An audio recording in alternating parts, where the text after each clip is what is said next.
मेरा नाम रितिका है। मैं बहुत गरीब परिवार से ताल्लुक़ रखती हूँ। मेरे परिवार में मेरे अलावा सिर्फ मेरे बड़े भैया और मेरी माँ थी। हमारा ख़ानदान तो वैसे बहुत बड़ा था, लेकिन पिताजी के मरने के बाद हमारे ख़ानदान वाले हमें ज़्यादा मुँह नहीं लगाते थे। मेरे पिताजी की सैलरी बहुत अच्छी थी। जब से पिताजी की मौत हुई थी, तभी से घर के हालात बिगड़ने लगे थे। घर में होती हुई परेशानियों की वजह से भैया को दूसरे शहर जाकर काम करना पड़ा। भैया वहाँ पर अच्छी नौकरी करते हैं और वहाँ से पैसे भेजते रहते हैं, लेकिन अब जबकि उनको नौकरी पर लगे हुए 6 महीने हुए थे, इसलिए उनकी सैलरी ज़्यादा नहीं थी, लेकिन घर का खर्चा आराम से हो जाता था। महीने में कुछ बच नहीं पाता था, लेकिन अगर कोई इमरजेंसी आ जाए तो पैसों की बहुत दिक्कत हो जाती थी। मेरी उम्र 16 साल थी, लेकिन उससे 4 साल पहले मैं 6 क्लास तक पढ़ चुकी थी। पिता की मौत के बाद जब घर के हालात ख़राब होने लगे तो माँ ने मुझे घर बैठा लिया और कहा कि अब घर में परेशानियाँ होने लगी हैं, इसलिए मैं तुम्हारी पढ़ाई ख़त्म करवा रही हूँ। लेकिन मुझे पढ़ाई लिखाई करने का बहुत शौक़ था। मैं चाहती थी कि मैं भी पढ़ूँ। मेरी माँ बहुत अच्छी लेडीज़ टेलर थी, उन्हीं से मैंने भी ये हुनर ले लिया था। कम उम्र में मैं भी बहुत अच्छे कपड़े सिया करती थी। मेरी माँ चाहती थी कि मैं घर बैठकर सिलाई किया करूं, जिससे कुछ पैसे भी आ जाया करें। जो पैसे मेरे पास आते थे वो मैं अपनी माँ को दे दिया करती थी। मेरे भी अपने शौक़ थे। मैं भी चाहती थी कि मेरे पास मोबाइल हो, पहनने को अच्छे अच्छे कपड़े हों, मैं भी अपने दोस्तों के साथ घूमने जाया करूं। लेकिन मेरी ज़िंदगी में ऐसा कुछ नहीं था। मैं तो एक एक रुपये के लिए तरसती थी। माँ मुझसे मेहनत करवाती, लेकिन मेरे सारे पैसे अपने पास रख लिया करती थी। मेरी माँ बहुत साधारण सी औरत थी। वो ऐसी माँओं की जैसी नहीं थी जो अपनी बेटियों को फ्रीडम दे सके। माँ मेरे ऊपर काफ़ी सारी पाबंदियाँ लगाती थी। उन्हें ख़ानदान की इज्जत की बहुत फ़िक्र रहती थी, इसलिए वो मुझे घर से बाहर भी नहीं निकलने देती थी। अब मैं घर में सिलाई कर करके बोर हो गई थी, लेकिन मैं पढ़ना चाहती थी। मैंने माँ से कहा, माँ मैं पढ़ना चाहती हूँ। तो माँ ने कहा कि कोई ज़रूरत नहीं है, वैसे भी अब तुम जवान हो रही हो, तुम्हारी पढ़ने की उम्र नहीं है। मैं सच में जवान हो गई थी, क्योंकि मेरी उम्र तो 16 साल थी, लेकिन मेरी हाइट हेल्थ इतनी अच्छी थी कि लोग मुझे 20 साल का समझते थे। और तो और बचपन में ही मेरा रिश्ता भी तय हो चुका था, मेरे पिताजी के दोस्त के बेटे के साथ। मेरे पिताजी और उनके दोस्त की आपस में बहुत ज़्यादा गहरी दोस्ती थी, इसलिए माँ से मेरे ससुराल वाले भी यही कहते थे कि अपनी बेटी को घर बैठा लो। इसलिए मैंने सिर्फ 6 क्लास तक ही पढ़ा था। मैं सोचती थी कि काश मेरे पास अपने पैसे होते तो मैं एडमिशन ले लेती, क्योंकि माँ की पढ़ाई से मना करने की वजह तो ये थी कि वो फ़ीस के पैसे नहीं देना चाहती थी। माँ मुझसे सारे पैसे ले लिया करती थी, लेकिन अब मैंने माँ से कहा था कि मुझे इन पैसों से अपना एडमिशन कराना है और मैं आगे पढ़ना चाहती हूँ, मैं जाहिल नहीं रहना चाहती। माँ ने कहा, ठीक है, अगर तुम मुझे पैसे देती रहो तो तुम एडमिशन करा सकती हो, लेकिन तुम इतने पैसे कहाँ से लाओगी? दिन में 2 सूट तो तुम सिलती हो, तब जाकर तो इतने पैसे जुड़ पाते हैं। अब जब सारे पैसे तुम अपनी फ़ीस में और एडमिशन में दे दोगी तो फिर मुझे क्या दिया करोगी? मैंने माँ से कहा, माँ मैं अपनी फ़ीस भी दे दूँगी और आपको पैसे भी दे दिया करूँगी। इसके लिए मुझे अलग से ज़्यादा मेहनत करनी पड़ेगी, तभी ऐसा मुमकिन हो पाएगा। बस मैं पढ़ना चाहती हूँ। मैं सारी ज़िंदगी ये सिलाई मशीन नहीं चलाना चाहती। मेरी माँ ये सुनकर राज़ी हो गई थी। वैसे भी वो तो यही चाहती थी कि अगर मैं पढ़ूँ तो अपने ही पैसे से पढ़ूँ और उनको पैसे भी दिया करूँ, ताकि उनके घर खर्चे में कोई भी रुकावट ना आ सके।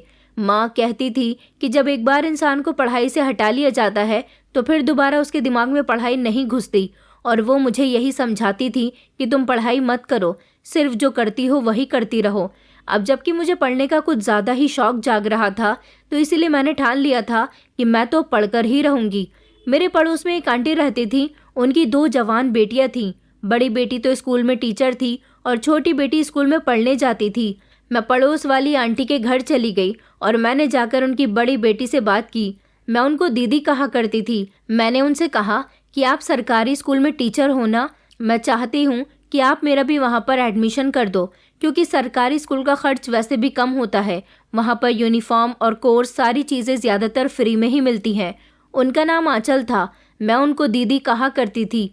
वो बेचारी मेरे एडमिशन कराने के लिए राज़ी हो गई। उन्होंने मुझसे कहा कि ठीक है, 4 दिन के बाद तुम स्कूल में आ जाना। अब जबकि मैं अकेले ही स्कूल जाती हूँ, इसलिए तुम भी मेरे साथ स्कूल चलना। इसी तरह हम दोनों का साथ भी हो जाएगा और हम दोनों आपस में बातें करते हुए स्कूल चले जाया करेंगे। आंचल दीदी ने मुझे बताया कि अभी कुछ महीनों पहले ही स्कूल में उनकी नौकरी लगी है वो भी गरीब परिवार से ताल्लुक़ रखती थी। माता पिता के ज़्यादा बीमार हो जाने की वजह से और छोटी बहन को पढ़ाने की वजह से आंचल दीदी ही घर से नौकरी करने के लिए निकल गई थी। सारे घर का खर्चा आंचल दीदी ही उठाती थी। उन्होंने मुझसे कहा कि अभी तो 3 दिन की छुट्टी है, इसीलिए चौथे दिन तुम मेरे साथ स्कूल चलना, मैं वहाँ पर तुम्हारा एडमिशन करवा दूंगी। मैंने कहा कि मेरी माँ नहीं मान रही है। उन्होंने कहा कि कोई बात नहीं, धीरे धीरे तुम्हारी माँ मान जाएगी, वैसे भी पढ़ाई करना बहुत ज़रूरी है। देखो, मैं पढ़ी लिखी थी तभी तो मैंने नौकरी कर ली और मैं अपने घर की सारी जिम्मेदारियां उठाती हूँ। मेरे माता पिता भी मुझे नौकरी करने देना नहीं चाहते थे, लेकिन मजबूरी की वजह से मैं नौकरी कर रही हूँ। मेरी माँ का कहना था कि तुम घर में रहकर बच्चों को ट्यूशन पढ़ा लिया करो, लेकिन ट्यूशन पढ़ाने के बावजूद भी इतने पैसे नहीं निकल पाते जितने स्कूल की सैलरी से निकल आते हैं। और फिर मुझे सरकारी स्कूल में नौकरी भी आसानी से मिल गई। अब मुझे यहाँ पर सैलरी भी बस ठीक ही मिलती है, लेकिन मैंने सोचा है कि जब मैं शायद पुरानी हो जाऊंगी तब मेरी सैलरी बढ़ा दी जाएगी। मैंने कहा, क्या आपको सैलरी कम मिलती है? तो आंचल दीदी कहने लगी कि हाँ, इतनी नहीं मिलती जितनी और लोगों को मिलती है। शायद मैं नई हूँ इसीलिए, लेकिन मुझे इतना ज़रूर पता है कि धीरे धीरे मेरी सैलरी बढ़ जाएगी। मैंने माँ को पूरी बात बता दी थी कि मैं अब स्कूल जाने वाली हूँ, इसलिए मैंने माँ से ज़िद करके ज़बरदस्ती थोड़े से पैसे लिए जिससे मेरा एडमिशन हो सके और जाकर आंचल दीदी को दे दिए। आंचल दीदी ने मेरा एडमिशन करा दिया और चौथे ही दिन जब मैं स्कूल जाने लगी, स्कूल में जाकर मैंने देखा कि वहाँ पर छोटे बच्चे भी पढ़ते हैं और लड़कियाँ भी पढ़ती हैं। सबकी अपनी एक यूनिफॉर्म थी और सब ने एक जैसा ही यूनिफॉर्म पहन रखा था। यहाँ तक कि टीचर्स के लिए भी एक अलग यूनिफॉर्म बनाया गया था। आंचल दीदी भी वही यूनिफॉर्म पहनकर स्कूल जाती थी। आंचल दीदी ने मुझसे कहा कि तुम्हें भी यूनिफॉर्म पहनकर आनी है। मैंने कहा कि सरकारी स्कूल में तो स्कूल से ही यूनिफॉर्म दी जाती है। उन्होंने कहा, हर स्कूल में ऐसा नहीं होता, तुम्हें कपड़ा खरीदकर खुद यूनिफॉर्म बनवाना होगा। और तुम तो खुद कपड़े सिलती हो, तुम्हें तो मार्केट से सिर्फ कपड़ा ही लेना है और तुम उसको अपने हाथ से सिल लेना। उसके बाद ही स्कूल में यूनिफॉर्म पहनकर आ जाना, क्योंकि कोई भी बच्चा बिना यूनिफॉर्म के स्कूल में अलाउ नहीं है। मैंने आंचल दीदी से कहा कि बात सिलने की नहीं है, बात कपड़े की है। आंचल दीदी कहने लगी कि देखो, अब इतना तो तुम्हें करना ही पड़ेगा। मैंने उनसे कहा कि ठीक है, कर लूँगी। माँ ने ठीक ही कहा था कि मेरी पढ़ाई के दिन निकल गए थे, क्योंकि स्कूल जाते ही मुझे खर्चों की फिक्र हो गई थी। आंचल दीदी ने बड़ी मुश्किल से मेरा एडमिशन कराया था, क्योंकि मैं तो अब हाई स्कूल की स्टूडेंट लगती थी और मेरा एडमिशन 7th क्लास में होना था। आंचल दीदी ने बड़ी मुश्किल से मेरा एडमिशन करवाया। टीचर से कहा कि इस लड़की के पिता नहीं है, इसी वजह से इसके घर के हालात ख़राब होने के कारण इसकी माँ ने इसको पढ़ाई करने से रोक लिया था और ये लड़की दोबारा पढ़ना चाहती है। आंचल दीदी ने मेरी वहाँ पर बड़ी टीचर से सिफारिश की, तब जाकर मेरा एडमिशन फाइनल हुआ था। टीचर्स का कहना था कि हमें इस लड़की का एडमिशन करने में कोई परेशानी नहीं है, लेकिन ये लड़की स्टूडेंट कम टीचर ज़्यादा लगती है। आंचल दीदी ने उनसे कहा था कि नहीं, इस लड़की की एज तो कम ही है, लेकिन ये लड़की हाइट हेल्थ में बहुत अच्छी है, इसीलिए ज़्यादा बड़ी लगती है। टीचर्स ने कहा था कि हम प्रिंसिपल से पूछ लेते हैं। प्रिंसिपल ने मुझे दूर से ही देख लिया था। प्रिंसिपल की उम्र लगभग 37 साल होगी। प्रिंसिपल ने टीचर के कान में ना जाने क्या बात कही कि उसके बाद वो टीचर बाहर आई और उन्होंने कहा कि ठीक है, आपका एडमिशन हो गया। मैं बहुत खुश हुई थी। अगले दिन मैंने मार्केट से जाकर कपड़ा लिया और फिर यूनिफॉर्म भी सिल लिया। अब मैं सुबह सुबह स्कूल जाती थी और आंचल दीदी के साथ ही स्कूल जाया करती थी, जो वहाँ पर टीचर थी, और हम टीचर स्टूडेंट एक साथ ही स्कूल से वापस भी आते थे। मेरी माँ को इस बात से तसल्ली हुई थी कि आंचल दीदी मेरे साथ जाती थी, मैं रास्ते में अकेली नहीं जाती थी, इसलिए माँ का शिकायत करना थोड़ा कम हो गया था। उन्होंने आंचल दीदी से कहा हुआ था कि मेरी बेटी का ख्याल रखना। ये बच्ची थी, जब हमने इसको पढ़ाई से हटा लिया था। अब इसको पढ़ाई का बहुत शौक़ है, इसकी ज़िद देखकर मैं इसको मना नहीं कर पाई। अब अगर तुम दोनों एक साथ स्कूल जाओगी तो मुझे तसल्ली रहेगी, लेकिन मेरे लिए पढ़ाई और घर के कामों को, यहाँ तक के कपड़े सिलने का काम एक साथ लेकर चलना बड़ा ही मुश्किल हो रहा था। घर के काम और सिलाई की वजह से मेरी पढ़ाई में बहुत दिक्कत आ रही थी। मैं अपना पढ़ा हुआ घर पर याद नहीं कर पाती थी। कुछ दिन ऐसे ही गुजर गए। मेरे टेस्ट शुरू हो गए। अगले दिन मेरा टेस्ट था और मैंने टेस्ट के लिए अच्छे से याद कर लिया था। स्कूल पहुँचते ही मैं अपने टेस्ट का पढ़ा हुआ सब कुछ भूल गई थी। टीचर ने मुझे खड़ा कर दिया और कहा कि इतनी बड़ी हो गई हो, तुम बच्ची तो नहीं हो कि अब भी याद किया हुआ भूल गई हो। मैं नहीं चाहती कि मैं तुम्हें बच्चों की तरह डांटूं। तुम्हें याद रहना चाहिए था कि कल तुम्हारा टेस्ट है और तुम्हें पता है कि टेस्ट के नंबर रिजल्ट में जुड़ते हैं। मैंने कहा कि टीचर, आई एम सॉरी, मैं बिजी थी, इसलिए ठीक से याद नहीं कर पाई। टीचर ने कहा कि काम तुम्हारे लिए इतनी ही ज़रूरी है तो पढ़ने क्यों आती हो। मैं चुपचाप वहाँ पर खड़ी हो गई। मुझे बहुत अजीब लग रहा था। छोटी छोटी लड़कियों के बीच में मैं अकेली खड़ी हुई थी क्योंकि मुझे अपने टेस्ट का याद नहीं था। मैंने सोचा कि ऐसे तो नहीं चलेगा। मेरी माँ ने मुझे कहा था कि अब तुम्हारा दिमाग पढ़ाई वाला नहीं है, इसलिए घर पर रहो और घर के काम संभालो। तुम्हारी उम्र अब शादी की है, तुम्हारी उम्र की लड़कियों की शादी हो जाती है। मैंने अपनी माँ से कहा, लेकिन माँ, मुझे पढ़ाई लिखाई करनी है, मुझे एक कामयाब बनना है। माँ ने तो मेरे साथ जैसे ठान ली थी। उनका यही कहना था कि 2-3 महीने में तुम्हारा पढ़ाई का भूत खुद ही उतर जाएगा। तुम कोई बच्ची नहीं हो जो स्कूल जाओगी 2 चोटियाँ बनाकर और बैग टांग कर। मैंने माँ से जिद लगाई हुई थी, इसलिए मैंने उनको नहीं बताया कि टेस्ट का याद ना करने की वजह से मैं स्कूल में टीचर से रोज़ डांट खाती हूँ। माँ जब भी मुझसे पूछती थी मैं यही बताती थी कि स्कूल में सब कुछ बिल्कुल ठीक चल रहा है। आंचल दीदी के घर का माहौल भी कुछ ऐसा ही था। उनकी माँ भी उनसे यही कहती थी कि जो काम करना है घर बैठकर ही करो। वो मुझे बताती थी कि देखो, मैं घर में बैठकर ये घर के औने पौने काम नहीं कर सकती। घर में बैठकर काम करने से मुझे इतने पैसे नहीं मिल पाएंगे जितने मुझे स्कूल जाने से मिलते हैं। स्कूल में टीचर बनो तो 10,000 रुपये मिलते हैं, साथ में टीचर बनने का नाम भी मिल जाता है। और मेरी माँ चाहती है कि मैं घर में बैठकर उल्टे सीधे काम करूं जिनसे मुझे इतने पैसे नहीं मिल सकते। मजबूरियां हैं और आजकल महंगाई बहुत ज़्यादा हो गई है, इंसान को क्या क्या करना पड़ता है। आंचल दीदी भी हमेशा अपनी मजबूरी की कहानी रोती रहती थी। मेरा हाल भी कुछ ऐसा ही था। मेरे पास भी पैसे नहीं होते थे। हम स्कूल भी पैदल ही जाया करते थे और पैदल ही घर को वापस आते थे, जबकि रास्ता पैदल आने जाने वाला नहीं था। हम लोग स्कूल में कुछ खाते पीते भी नहीं थे। पूरा दिन भूखे ही रहकर पढ़ाई करना, और आंचल दीदी भी भूखे रहकर ही बच्चों को पढ़ाती थी। भूखे रहकर पढ़ाई करना बड़ा मुश्किल काम था। ऐसे ही दिन गुजर रहे थे और मेरे हाफ ईयरली के एग्ज़ाम्स आ गए। काफ़ी दिनों से मैं नोटिस कर रही थी कि आंचल दीदी के पास काफ़ी सारे पैसे रहने लगे हैं। एक दिन जब उन्हें सैलरी मिली तो मैंने उनसे पूछ लिया कि आपके पास इतने सारे पैसे कहाँ से आए।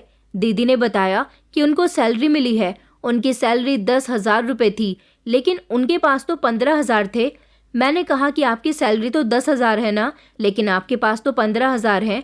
आंचल दीदी ने बताया कि पिछले महीने मुझे प्रिंसिपल ने 5,000 ही सैलरी दी थी। कह रहे थे कि उनके पास पैसे ख़त्म हो गए, इसलिए 5,000 अगले महीने में लगा लेना। तो इस हिसाब से ये 15,000 रुपये मुझे मिले हैं। मैंने कहा कि फिर आपने पिछले महीने गुजारा कैसे किया? आपको तो खर्च करने में बहुत परेशानी हुई होगी। उन्होंने कहा कि हाँ, परेशानी तो हो गई थी, लेकिन मैंने जैसे तैसे गुजारा कर ही लिया था। एक दिन मैंने आंचल दीदी से कहा कि आप हमारे क्लास की क्लास टीचर क्यों नहीं बन जाती? आप अगर मेरी क्लास की टीचर बन जाओगी तो मुझे ज़्यादा दिक्कत नहीं होगी। आज हमारे क्लास टीचर नहीं आई है, इसलिए सारे बच्चे इधर उधर घूम रहे हैं। आंचल दीदी कहने लगी कि कोई बात नहीं, तुम्हारी क्लास टीचर जल्द ही आ जाएगी, और कहने लगी कि मुझे और भी ज़्यादा काम होते हैं, इसलिए मैं तुम्हारी क्लास में नहीं आ सकती। फिर उन्होंने इस तरह से रिएक्शन दिए जैसे उन्हें कोई बुला रहा था, लेकिन सामने तो कोई भी नहीं था, सिर्फ प्रिंसिपल का कमरा था। थोड़ी देर बाद आंचल दीदी वहाँ से उठकर चली गई। जब वो वापस आई तो मैंने उन्हें गौर से देखा और मेरे चेहरे पर मुस्कुराहट आ गई। मैंने कहा, आंचल दीदी, मैंने आपको जब थोड़ी देर पहले देखा था तो शायद इस बात का गौर नहीं किया था, आपका दुपट्टा उल्टा क्यों है और आपने पजामी उल्टी क्यों पहनी हुई है। मैं इसी बात पर हंस रही हूँ क्योंकि इस तरह की बातों पर इंसान हंसता ही है। कि आपको इस बारे में किसी ने नहीं टोका? आंचल दीदी बहुत परेशान हो गई थी। मैंने भी अपनी मुस्कुराहट को छुपा लिया। मैंने कहा कि चलो अच्छा हुआ आपको किसी ने नहीं देखा, अगर कोई देखता तो आपको ज़रूर बता देता। जाइए आप जाकर अपने कपड़े ठीक कर लीजिए। आंचल दीदी ऐसी हालत में आ गई थी जैसे उनके साथ कोई बहुत बुरा हो गया हो। मैंने कहा कि क्या हुआ है आंचल दीदी, आप क्यों परेशान हो रही हो? ऐसी वैसी तो कोई बात नहीं हुई है ना? आंचल दीदी के चेहरे के रिएक्शन बदल गए थे। वो बहुत ज़्यादा परेशान लग रही थी। आंचल दीदी कहने लगी कि हाँ हाँ, कोई बात नहीं है, सब ठीक है, बस अच्छा हुआ किसी ने देखा नहीं। वो बाथरूम चली गई और जाकर अपने कपड़े ठीक कर लिए और फिर वापस आ गई। लेकिन उस दिन के बाद से उनका बिहेवियर कुछ चेंज सा लग रहा था। मेरी क्लास में पढ़ाई बिल्कुल भी अच्छी नहीं चल रही थी। फिर दोबारा महीने के टेस्ट आने वाले थे। मैं अगर माँ से टेस्ट के बारे में बात करती थी तो माँ मुझसे कहती थी कि ये मेरी परेशानी नहीं है, ये तुम्हारी परेशानी है, और तुमने ही अपनी पढ़ाई की जिम्मेदारी उठाई है, तो ये सब तुम्हें ही झेलना पड़ेगा। इस उम्र में मैं घर के काम नहीं कर सकती हूँ। अगर कोई कस्टमर कपड़े सिलने देने के लिए आता था तो माँ उसको भी मेरी शिकायतें लगाना शुरू कर देती थी कि हमारी बेटी का ध्यान तो सिर्फ हमेशा पढ़ाई में ही लगा रहता है, इसलिए वो कस्टमर के कपड़े टाइम से नहीं सिल पा रही। अगर एक दिन भी लेट हो जाता था तो औरतें भी ऐसी ऐसी बातें करके जाती थी कि मुझे बहुत ज़्यादा गुस्सा आता था। वो इतनी बातें सुनाकर जाती थी कि उनकी बातें ख़त्म ही नहीं हो पाती थी। वो कहती थी कि हम दूसरे टेलर से सिलवाते हैं तो वो बहुत जल्दी कपड़े दे देती है, आप तो बहुत नखरे करती हो, आप तो 4 दिन बताकर 8 दिन के बाद कपड़े देती हो। साथ ही साथ मेरी माँ भी मुझे बातें सुनाती है कि तेरी वजह से हमारी बहुत ज़्यादा बेइज्जती होती है। अगर ऐसे ही चलता रहा और कस्टमर ऐसे ही गुस्सा होकर घर से जाते रहे तो कोई भी तुझसे कपड़े नहीं सिलवाएगा और फिर ऐसे नहीं चलेगा, हम तो भूखे मर जाएंगे। मेरे सर में बहुत ज़्यादा दर्द रहता था। मेरे टेस्ट होने वाले थे। मैंने सोचा था कि मैं बैठकर आराम से अपने टेस्ट की तैयारी करूंगी, लेकिन अचानक से किसी का सूट आ गया और मेरी माँ ने वो सूट सिलने के लिए ले लिया, क्योंकि काम मेरी माँ ही पकड़ा करती थी। आधा दिन में घर पर नहीं होती थी। उन्होंने कहा कि ये सूट सुबह तक सिलना है। मैंने माँ से कहा, माँ मेरे टेस्ट हैं, आपने काम क्यों ले लिया? माँ ने कहा कि अर्जेंट सूट सीने के वो एक्स्ट्रा पैसे दे रही थी, उस औरत को कहीं शादी में जाना है तो इसलिए वो सूट दे गई है। मुझे नहीं पता कि तुम्हें ये सूट कैसे सिलना है, लेकिन सुबह तक मुझे ये सूट सिला हुआ चाहिए। आखिर वो औरत हमें इसके ज़्यादा पैसे दे रही है, मुझे तो बस घर में पैसे चाहिए। अब कुछ भी करके तुम इस सूट को जल्दी से सिल दो। मैंने माँ से कहा, माँ मैं ऐसा कैसे कर सकती हूँ, अभी तो मुझे खाना भी पकाना है और मैं सूट कैसे सिल सकती हूँ, मुझे अपना टेस्ट भी याद करना है।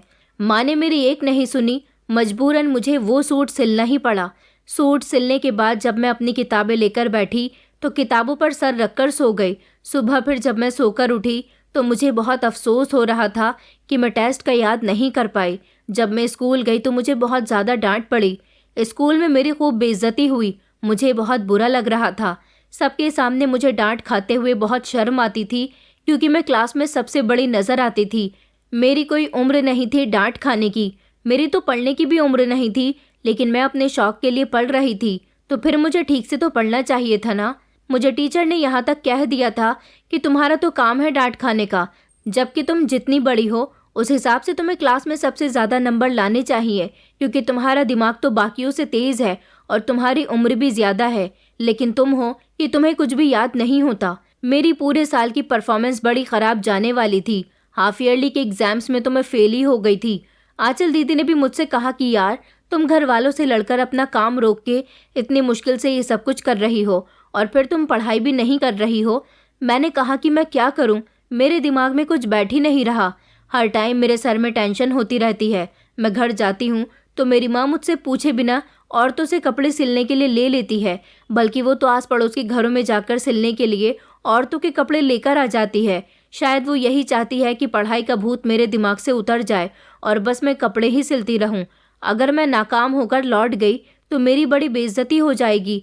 मेरे सारे ख़ानदान को भी पता चल गया है कि मैं स्कूल जाती हूँ, और अब जब मेरे ससुराल वालों को ये पता चला कि मैं दोबारा स्कूल जाने लगी हूँ, तब भी उन्होंने माँ से यही कहा कि इसकी कोई उम्र नहीं है अब स्कूल जाने की। हमने आपसे पहले भी मना किया था, आप इसको घर बैठा लो, लेकिन आपने दोबारा इसको स्कूल भेजना शुरू कर दिया। ये लड़की हमारी बेइज्जती करवा रही है। मेरे मंगेतर के साथ मेरी ज़्यादा बातचीत नहीं होती थी, लेकिन उसने कई बार मुझे फ़ोन करने की कोशिश की थी। वो माँ के मोबाइल पर ही मुझे फ़ोन किया करता था, लेकिन मैंने उससे कभी बात करने की कोशिश नहीं की, क्योंकि मुझे पता था कि वो भी मेरी पढ़ाई के बहुत ज़्यादा खिलाफ है। मैं तो हर तरफ से ही फंसी हुई थी। मैं हार नहीं मानना चाहती थी, मैं पढ़ना चाहती थी, लेकिन मेरे हालात ऐसे थे कि मुझे फ़ेल ही कर दिया गया। ये तो हाफ ईयरली पेपर थे, इसलिए मुझे कोई परेशानी नहीं थी, लेकिन आगे मैं फाइनल एग्ज़ाम्स में भी फ़ेल नहीं होना चाहती थी। कुछ दिनों से मैं नोटिस कर रही थी कि स्कूल में अचानक ही आंचल दीदी गायब हो जाती थी।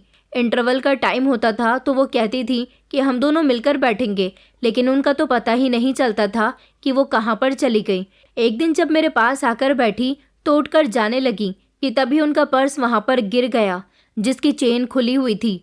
पर्स से पैसे भी बाहर निकल आए। वो लगभग 1000 रुपये थे। मैंने कहा कि ये क्या है आंचल दीदी, आपके पास इतने सारे पैसे हैं और आपने गलती से अपने पर्स की चेन खुली ही छोड़ दी। देखिए, आपके पैसे गिर गए। पैसे तो मैंने उठा लिए। मैंने कहा, दीदी, अगर आपके ये पैसे कोई और उठा लेता तो वो आपको वापस भी नहीं करता। आंचल दीदी कहने लगी कि तुम्हारा बहुत बहुत शुक्रिया, और उन्होंने पैसे लेकर अपने पर्स में रख लिए। महीने के शुरू में ही उन्हें सैलरी मिल जाती थी, लेकिन पूरे महीने ही उनके पास बहुत सारे पैसे होते थे। फाइनल एग्ज़ाम भी आने वाले थे। क्योंकि मेरा लेट एडमिशन हुआ था, इसलिए मुझे ऐसा लग रहा था जैसे फाइनल एग्ज़ाम बहुत जल्दी आ गए। मेरी कोई तैयारी नहीं थी। मैंने कहा कि मैं फ़ेल हो जाऊंगी, मेरे सारे रिश्तेदारों को पता चल जाएगा और माँ तो मुझे इतनी बातें सुनाएगी कि मैं उनको मुंह दिखाने लायक भी नहीं बचूंगी, और मेरे ससुराल वाले भी बहुत बातें करेंगे और उसके बाद मुझे घर बैठा लिया जाएगा। अब मैं क्या करूं? मैंने ये सारी बात आंचल दीदी को बताई तो उन्होंने मुझसे कहा कि तुम बहुत मजबूर हो, लेकिन मेरे पास एक ऐसा तरीका है जिससे तुम फेल नहीं हो सकती। मैंने उनसे कहा कि क्या मतलब है, कि आप मेरी मदद कर सकती हो? उन्होंने मुझसे कहा कि मैं तुम्हारी मदद तो नहीं कर सकती क्योंकि मैं पेपर नहीं बनाती। पेपर वो बड़ी टीचर्स बनाती हैं और वो टीचर बहुत ज़्यादा खतरनाक है, किसी की बात नहीं मानती। मैंने कहा कि आप फिर मेरी मदद कैसे करोगी? उन्होंने कहा कि देखो, अगर मैं तुम्हें पेपर नहीं दिखवा सकती तो और कुछ तो कर ही सकती हूँ। हमें कुछ ऐसा करना होगा जिसके ज़रिए तुम्हारी परेशानी ख़त्म हो जाए। बड़ी टीचर्स के भी ऊपर किसी और से बात करनी होगी। मैंने कहा कि इससे ऊपर तो सिर्फ प्रिंसिपल है। उन्होंने कहा कि फिर प्रिंसिपल से ही बात करनी पड़ेगी। मैंने कहा तो फिर प्रिंसिपल से क्या कहेंगे कि बिना तैयारी के ही मुझे पास कर दिया जाए? उन्होंने कहा कि हाँ, वो प्रिंसिपल हैं तो कुछ भी कर सकते हैं। मैं आंचल दीदी की बात समझ नहीं पाई थी। फिर उन्होंने मुझसे कहा कि देखो ना, तुम छोटी हो, मैं तुम्हें एक बात बताती हूँ। वो मुझे बताने में झिझक रही थी। उसके बाद तो उन्होंने मुझे एक ऐसी बात बताई कि मेरे पैरों तले से ज़मीन ही निकल गई थी। उन्होंने मुझे बताया कि मैं सिर्फ 8th क्लास ही पढ़ी हुई हूँ। जब मैं 8th क्लास में थी तो मेरी बहुत ज़्यादा तबीयत ख़राब हो गई थी। इसी वजह से मैं 8th क्लास के एग्ज़ाम्स नहीं दे पाई। और तुम्हें तो पता है कि मेरे माँ बाप की भी तबीयत हमेशा ख़राब रहती है। उनकी दवाइयों का कितना ज़्यादा खर्च है। हाँ, ये बात सच है कि मेरी छोटी बहन को मैं मेहनत के साथ पढ़ा रही हूँ। मेरे पैसों से वो अपनी पढ़ाई पूरी कर लेगी। घर में परेशानियाँ होने की वजह से मैं नौकरी ढूंढ रही थी। फिर मेरी मुलाकात यहाँ के प्रिंसिपल से हो गई और इस तरह से मुझे यहाँ पर नौकरी मिल गई। मैं प्रिंसिपल के साथ अपने रिलेशन अच्छे बनाकर रखती हूँ। आंचल दीदी की बात सुनकर मुझे ऐसा लगा कि वो बातचीत की बात कर रही हैं, लेकिन जब मुझे असली बात पता चली तो मैं हैरान रह गई। उन्होंने कहा कि वो मेरी बात मानते हैं, मुझे महीने की तनख्वाह देते हैं, बल्कि मैं कभी कभी अपनी मजबूरी बताकर उनसे पैसे भी ले लेती हूँ। ये सुनकर मैं हैरान रह गई थी। मैंने आंचल दीदी से कहा कि इसका मतलब जो पैसे आपके पास होते हैं वो सारे पैसे आपको प्रिंसिपल ही देते हैं। उन्होंने कहा, हाँ, अगर तुम भी उनकी बात मानोगी तो वो तुम्हें भी बहुत सारे पैसे देंगे और वो तुम्हारी मदद भी करेंगे। वो तुम्हें बहुत अच्छे नंबरों से पास करवा देंगे, जिससे तुम्हारी बेइज्जती भी नहीं होगी और तुम्हारे ससुराल वाले भी तुम्हें कोई ताना नहीं देंगे और तुम्हारी माँ भी हमेशा तुम्हारी इज्जत करेगी। मैंने आंचल दीदी से कहा, फिर ऐसा कैसे होगा? मुझे क्या करना होगा?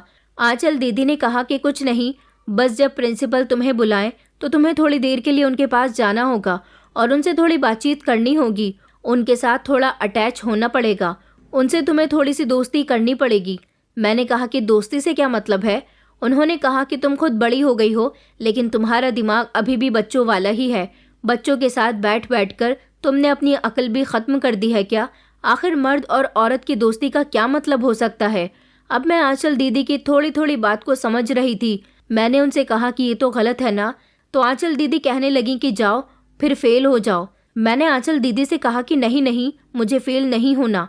आंचल दीदी ने मुझे बताया कि उनके घर में भी खाने पीने को कुछ नहीं था और उनके पास तो डिग्री भी नहीं थी। जब प्रिंसिपल ने उनको देखा था तभी उन्होंने उनको नौकरी ऑफ़र कर दी थी और उन्होंने कह दिया था कि आपको बिना डिग्री के भी नौकरी मिल जाएगी। आंचल दीदी ने कहा कि मैंने कई जगह नौकरी की तलाश की, लेकिन मैं ज़्यादा पढ़ी लिखी नहीं थी, इसी वजह से मुझे नौकरी के लिए धक्के खाने पड़ रहे थे। फिर जब यहाँ के प्रिंसिपल से उनकी दोस्ती हुई तो उनको नौकरी भी मिल गई। प्रिंसिपल ने कहा कि तुम जाओ, तुम्हारा काम हो जाएगा। मैंने आंचल दीदी से कहा कि प्रिंसिपल सबकी बात मान लेते हैं? आंचल दीदी कहने लगी कि हाँ, वो बहुत अच्छे आदमी हैं और वो सबकी बात मान लेते हैं। मुझे उनकी बात अभी तक ज़्यादा ठीक से समझ नहीं आई थी, लेकिन जब उन्होंने मुझसे कहा कि तुम प्रिंसिपल के पास थोड़ा तैयार होकर जाना और साफ़ सुथरी होकर जाना, तभी से मेरे दिमाग में शक पड़ गया था। मैंने कहा कि मेरे पास खुद को तैयार करने के लिए कुछ भी नहीं है, इसलिए मैं तैयार होकर नहीं आ सकती। आंचल दीदी ने कहा कि तुम फिक्र मत करो, मैं घर से थोड़ा बहुत मेकअप लेकर आती हूँ, इसलिए तुम अपना थोड़ा सा मेकअप कर लेना। और तभी आंचल दीदी ने अपने पर्स से लिपस्टिक निकाली और मेरे होठों पर लगाने लगी। उन्होंने मुझसे कहा कि इस तरह तुम बहुत प्यारी लगोगी और प्रिंसिपल से मुस्कुराकर ही बात करना। अंदर जाते ही प्रिंसिपल जैसा भी कहे उनकी बात में उनका साथ देना। मैं आंचल दीदी की बात को बहुत ध्यान से सुन रही थी और जो वो कह रही थी मैं उनकी हाँ में हाँ मिला रही थी। आंचल दीदी मुझे अपने साथ प्रिंसिपल के ऑफिस में ले गई और उन्होंने मुझे गेट पर ही रुकने के लिए कहा। वो खुद पहले अंदर जाकर उन्होंने मेरे बारे में बात कर ली और थोड़ी देर के बाद उन्होंने जब मुझे अंदर बुलाया तो मुझसे प्रिंसिपल से बात कराने लगी। जब मैं अंदर गई तो मैंने प्रिंसिपल को बड़ी इज्जत से देखा था, जैसे कि कोई भी बच्चा अपने स्कूल के प्रिंसिपल को इज्जत देता है।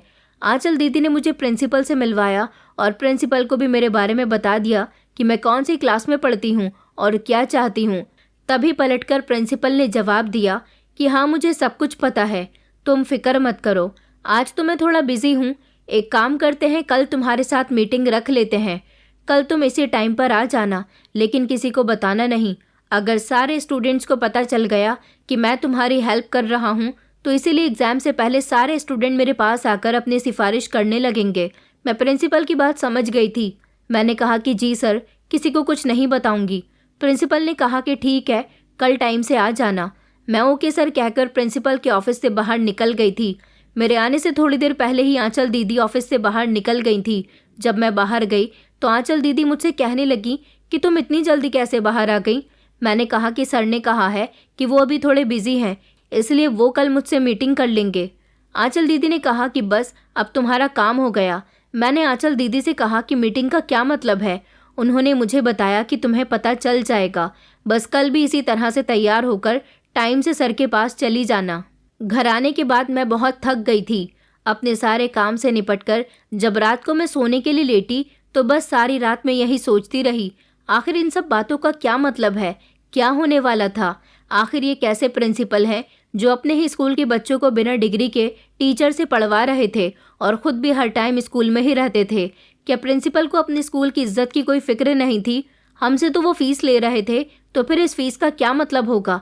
लेकिन टीचर को वो सैलरी दिया करते थे, फिर टीचर से उनका किस चीज़ से मतलब था। शाम से पहले एक औरत हमारे घर कपड़े देने के लिए आई थी। वो माँ को समझा रही थी कि कौन से सूट में किस तरह का डिज़ाइन डालना है। मैंने उनकी बातों पर ध्यान नहीं दिया था, लेकिन अचानक जब उन लोगों ने आंचल दीदी के बारे में बात करना शुरू किया तो मैंने उन पर ध्यान दिया। वो औरत मेरी माँ को बता रही थी कि आपके पड़ोस में रहने वाली आंचल जो स्कूल में नौकरी करती है, जब से वो नौकरी पर लगी हुई है तब से उसकी हालत बहुत अजीब सी हो गई है। लड़की कितनी खूबसूरत और जवान थी, अब उसको देखकर ऐसा लगता है जैसे वो शादीशुदा है। उसके अंदर सारी क्वालिटीज़ औरतों वाली आ गई हैं। देखने में भी उसके चेहरे पर ऐसा लगता है जैसे वो शादीशुदा है। और माँ से कहने लगी कि तुम तो आंचल के बारे में जानती ही होगी, क्योंकि वो तुम्हारी बेटी के साथ स्कूल जाती है। कभी तुमने गौर किया है कि वो औरतों जैसी हरकतें करती है? कोई भी बता सकता है कि वो शादीशुदा औरतों की तरह लगना शुरू हो गई। मेरी माँ ने कहा, हे भगवान, फिर तो कोई और ही चक्कर है। मुझे उनकी बात समझ नहीं आ रही थी। जब औरत चली गई तो मैंने माँ से पूछा कि माँ, ये आंचल दीदी के बारे में क्या बात कर रही थी? माँ ने बताया कि औरतें बाजार में जा रही होंगी, दोनों ने एक जैसे ही कपड़े पहने हुए थे। फिर दुकान वाला शादीशुदा औरत को पहचान लेता है और कहता है कि मैडम, ये सूट देखिए, जबकि दूसरी लड़की अगर शादीशुदा नहीं है तो वो उसे ये कहेगा कि गुड़िया, ये सूट देख लो। अब तुम बताओ, दुकान वाले को कैसे पता कि उसमें शादीशुदा औरत कौन सी है और कुंवारी लड़की कौन सी है? मैंने माँ से कहा कि मुझे नहीं पता इस बारे में। मेरी माँ ने मुझसे कहा कि लोग चाल ढाल से अंदाज़ा लगा लेते हैं। बाज़ारों में बैठने वाले आदमियों की नज़र बड़ी तेज़ होती है, उनको पता चल जाता है औरत के चलने फिरने के अंदाज से।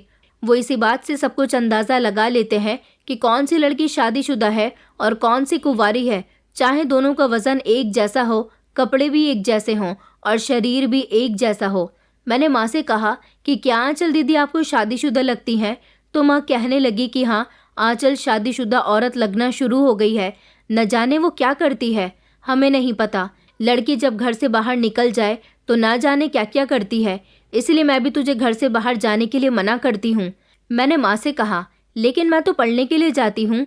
माँ कहने लगी कि तू ठीक कह रही है, पढ़ने के लिए जाती है, लेकिन फिर भी लोग बातें कर रहे हैं। माँ की बात सुनकर मैं खामोश हो गई। मैं अपनी माँ से इस बारे में पहले ही काफ़ी सारी बहस कर चुकी थी, इसलिए और कुछ नहीं बोलना चाहती थी।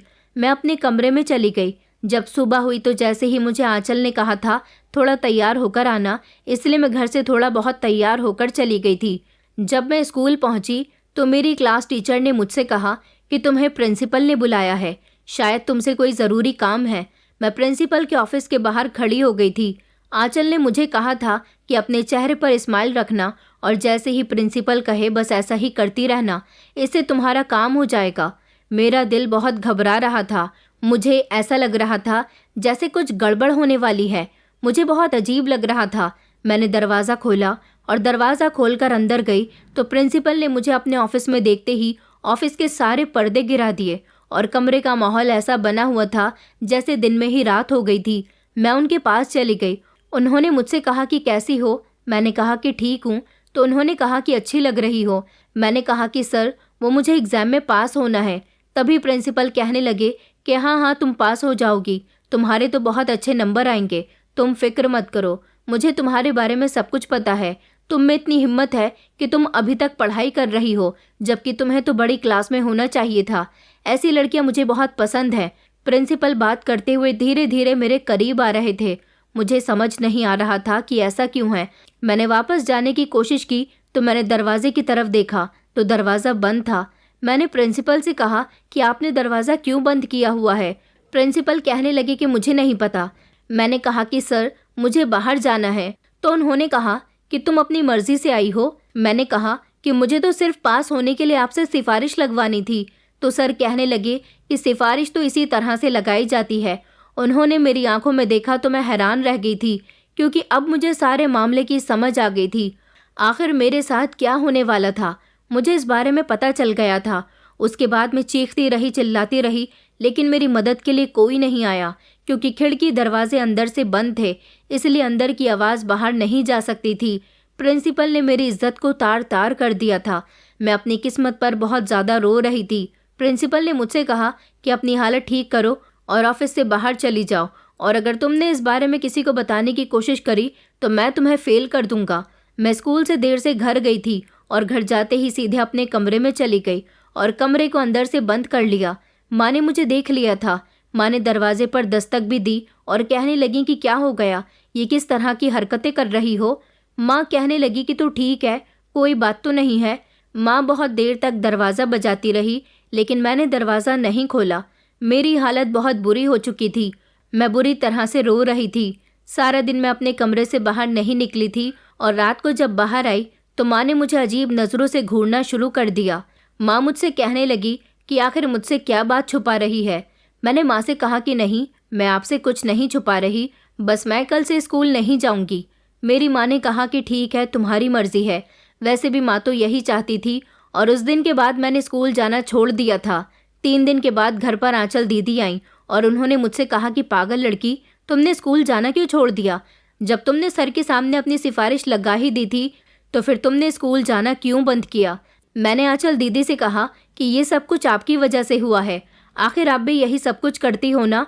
तो उन्होंने मुझसे कहा कि देखो, कुछ पाने के लिए कुछ खोना पड़ता है।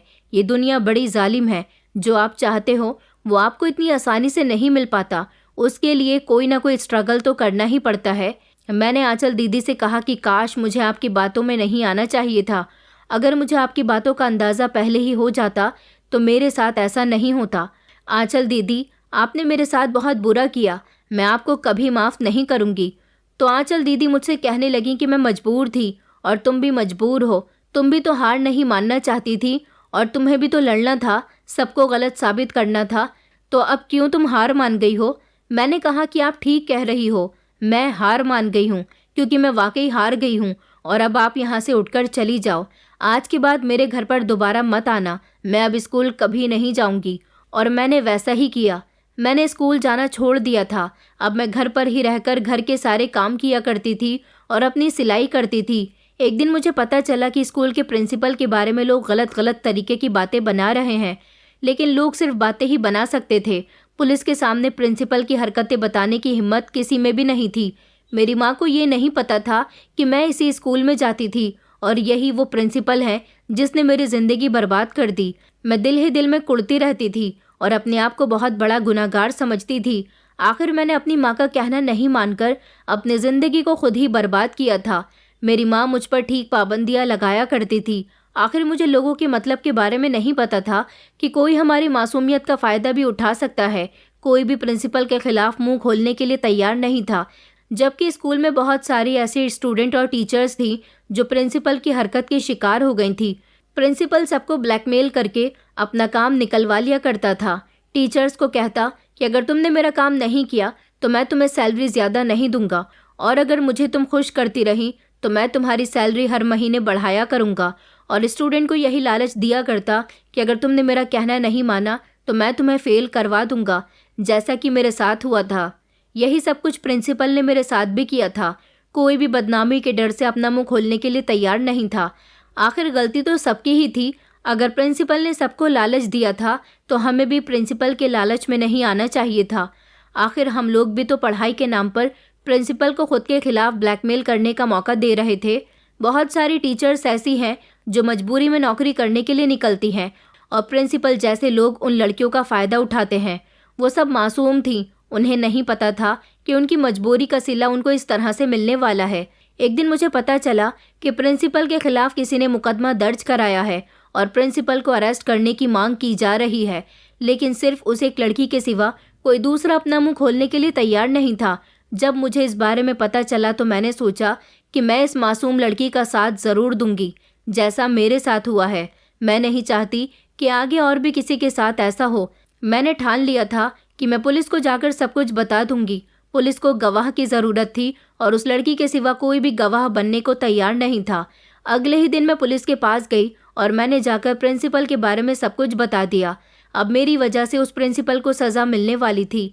प्रिंसिपल ने मेरे साथ ही नहीं बल्कि और भी बहुत सारी लड़कियों के साथ गलत किया था। जो लड़कियां स्कूल में पढ़ती थी और जो पढ़ाती थी, वो सबके साथ ये सब कुछ कर चुका था। किसी इंसान को मजबूर कर देना और फिर उसकी मजबूरी का फ़ायदा उठाना और फिर उससे ये कहना कि मैंने तो कुछ भी नहीं किया, वो खुद मेरे पास आई थी, इससे बड़ा और कोई जुल्म नहीं हो सकता।